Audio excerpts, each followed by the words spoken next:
Welcome to NSL News, where we'll discuss top news locally and worldwide. First on our list today, the crisis in Egypt. Was the democratic takeover the best plan for Egypt?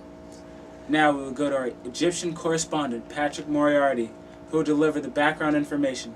Kevin Hilburn, the Israeli-Egyptian analyst, will talk about the Camp David Accords and the Israeli interactions with Egypt, and if it has an effect on the turnout of the Egyptian government.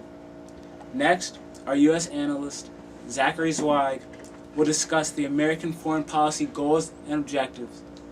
And now we will go live to Egypt. Hey Patrick, tell the people about what's going on in Egypt. Thanks, Jeff. Today I'm reporting from Cairo, Egypt, the site of a massive rebellion against the Egyptian government. More specifically, the demonstrators demand that President Mubarak step down after 30 years as president. As you can see, behind me are thousands of Egyptian citizens, some traveling for miles to help support the takeover of the government. Many analysts predicted that after a few days the protests will slow down and eventually stop. However, that is obviously not the case. Every day, more and more people join the already thousands of protesters right here in the capital city of Cairo. How did the violence... These once peaceful protests have turned increasingly violent, and the death toll is rising day by day.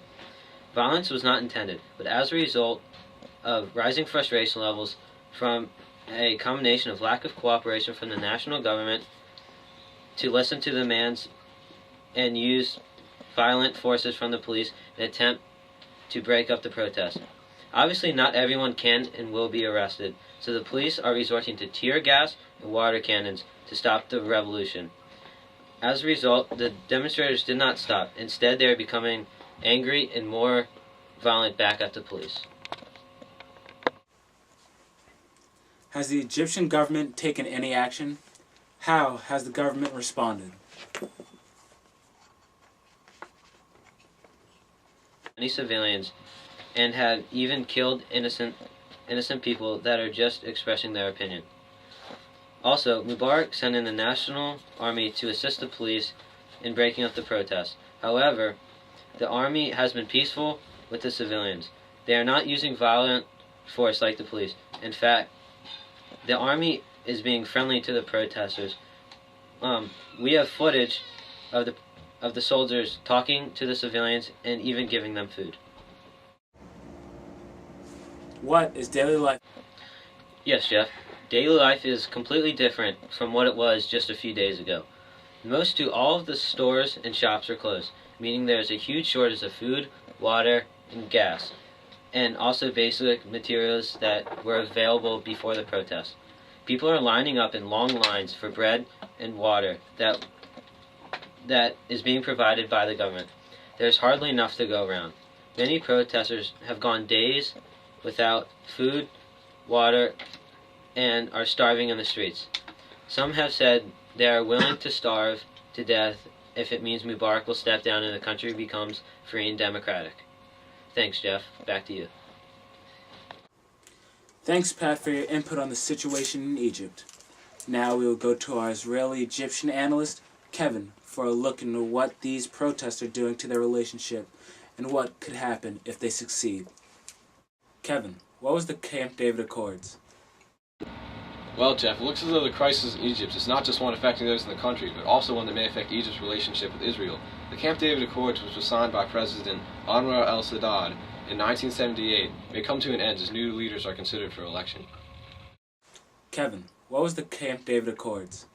Well, Jeff, the Camp David Accords was a peace treaty signed by Egypt and Israel, which was witnessed by President Jimmy Carter under his administration.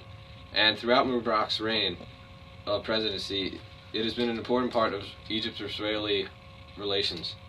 However, now contenders for presidency feel otherwise. Who are the leading contenders running for presidency in Egypt?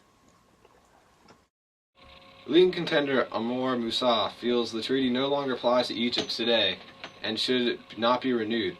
Opposition to Amor, Ayman Noor, holds similar views. He stated in an interview For all intents and purposes, Camp David is over, because it is an old treaty and its terms must be improved in a way that will correspond with Egypt's interest.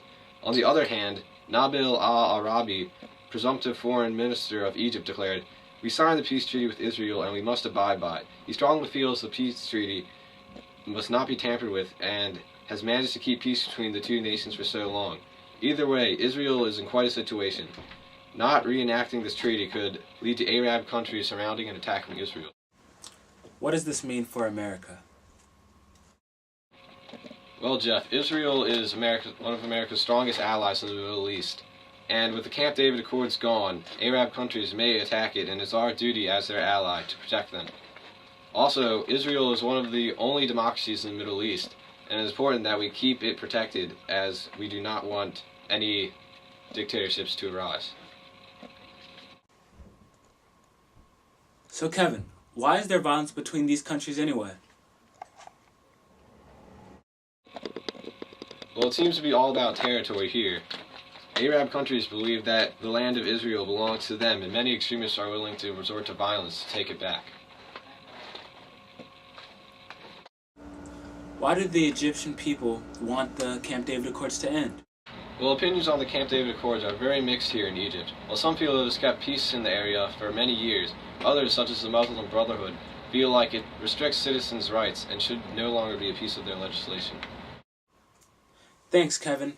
It'll be interesting to see what happens with their relationship. Now we will go to our NSL correspondent to Egypt to find out the United States' reaction to this revolution and what will be USA's next move. Well, you see, Jeff, this is a complicated issue because the United States is taking part more behind the scenes rather than communications right up in front with the people of Egypt. The problem is that the United States has supported the dictatorship of Hosni Mubarak for the past 30 years now because it is the only other ally in that part of the world other than Israel. The Americans do this for two major foreign policy objectives. The first is national security, because having allies in this part of the world gives us a bit more stability in the region, and as a result we are able to suppress Islamic militants and terrorists. This alliance also supports national security because we give them a lot of weapons and train their officers, so we can call on them for help if need be. The second foreign policy objective is humanitarianism, because we have also given them over $1.5 billion, which has almost all gone towards the military, but also went towards the general welfare of the Egyptian society. This also supports humanitarianism because it gives an alliance to Israel, so they are not the only ally of the United States and the only democracy in that region. So Zach, what can you tell us about the United States' reaction to this uproar in Egypt by the citizens who want Mubarak, who has been in power for more than 30 years, to step down? Well, you see, Jeff, if Obama decides to side with the protesters, then he will be supporting the foreign policy goals of ideological and economic. By going against the dictatorial government of Mubarak and his tyrannical hold on the country, he is supporting the rise of democracy in the country and supporting ideological foreign policy objective of democracy in the Middle East. By doing this, Obama is also supporting free speech, freedom of assembly, and the ability to vote with actual meaning, and not just in a rigged election. By supporting the protesters, Obama is also supporting all of these concepts and other basic freedoms that are part of democracy. This also supports the economic foreign policy objective, because America would not be paying out so much money to the Egyptians, and if it were a democracy, then more businesses could trade with America with much more ease. But Zach, what would happen if Obama sides with the protesters and goes against Mubarak? Yes, there are major consequences if Obama decides to side with the protesters.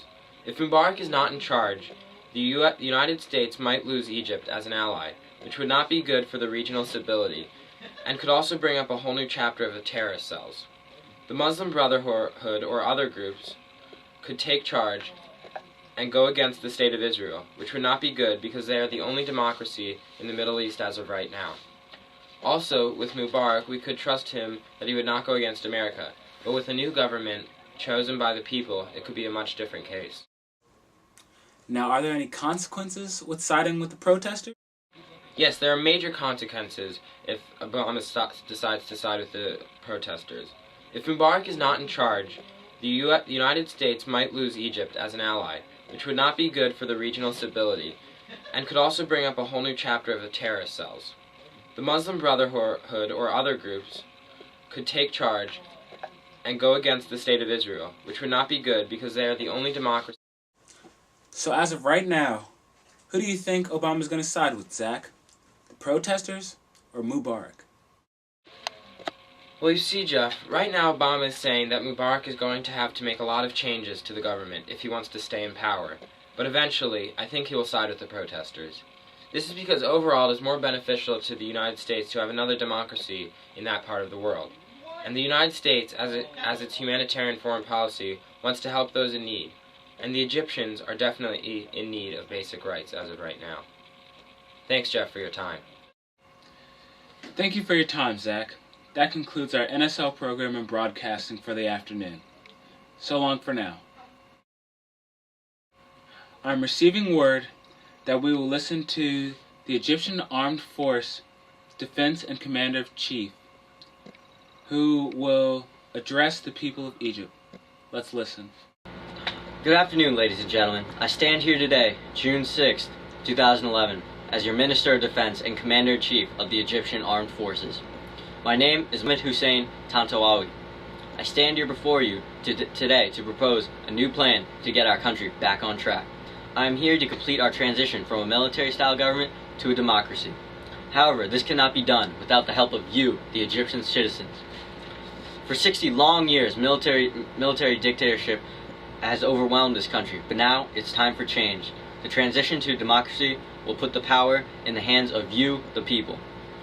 And with help from our allies, including the United States, we can ensure our country will not be in this situation again. This brings me to our main goal, which we must achieve when overcoming this crisis.